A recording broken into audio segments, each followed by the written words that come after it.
¿Sabías que puedes crear increíbles efectos 3D con un programa de diseño vectorial como Inkscape?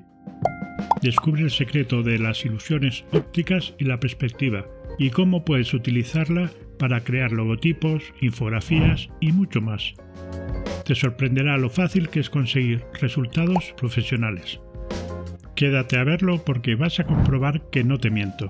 En unos minutos podrás crear tus propios diseños simulando objetos en 3D. Vamos a comenzar. Abrimos nuestro Inkscape con un documento nuevo. Crearemos una figura como referencia para la perspectiva. Usaremos la herramienta de pluma. Comenzando por la esquina inferior izquierda, iremos formando los laterales de nuestra figura. Para hacer las líneas totalmente verticales, nos ayudará a tener pulsada la tecla Control. Para cerrar el trazo, ya sabéis, clicando por último en el primer punto.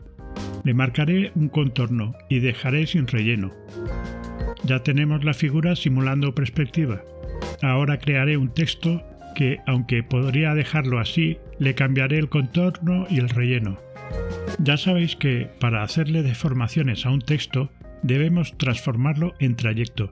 Así que vamos a trayecto y seleccionamos objeto a trayecto. Deberemos ahora seleccionar ambos objetos y si nos vamos a extensiones, a modificar trayecto y seleccionamos perspectiva, Inkscape se lo pensará un poquito y ¡sorpresa! Habrá deformado nuestro texto con la figura que simulaba la perspectiva. Si no lo necesitáis, podéis elegir ahora la figura y eliminarla para quedarnos solo con el texto, que no perderá la deformación. Pero ahora os voy a mostrar otra forma de crear esa perspectiva o simulación de 3D. Voy a crear un texto. Lo voy a agrandar. Lo primero, antes de nada, será pasar el objeto a trayecto.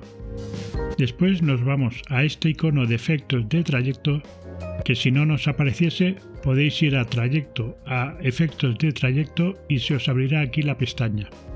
En este desplegable podremos ver todos los efectos que nos ofrece Inkscape, pero ahora nos interesa el que pone perspectiva. ¿Ves que no se ha modificado nada? Porque hay que actuar ahora con la herramienta de edición de nodos.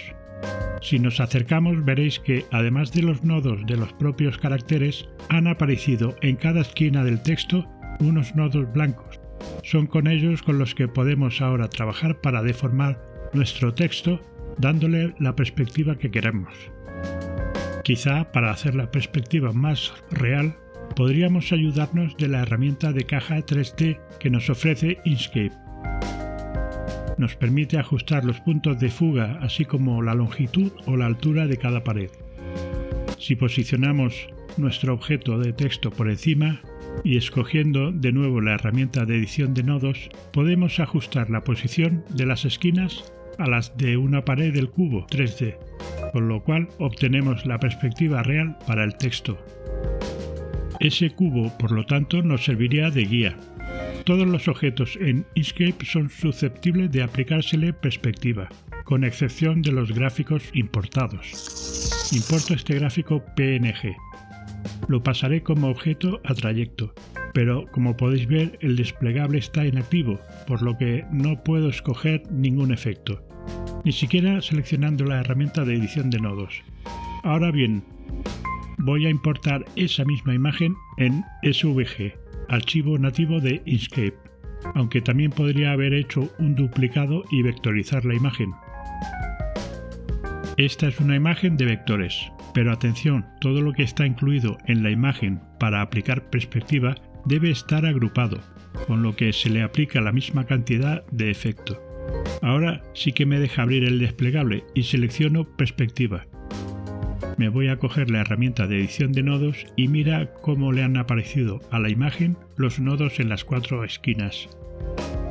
Solo debo modificar ahora su posición para dar la sensación de perspectiva, modificando todos los elementos que compongan el objeto. Como habrás visto, es muy simple y nos permite simular escenarios 3D con simples gráficos vectoriales. Me gustaría que indicases en comentarios si conoces alguna otra forma más de modificar textos u objetos en Inkscape. Para que sigas aprendiendo cosas interesantes sobre este editor de gráficos vectoriales gratuito, aquí te dejo un vídeo más. Os espero a todos en la próxima publicación. Un gran saludo. Chao.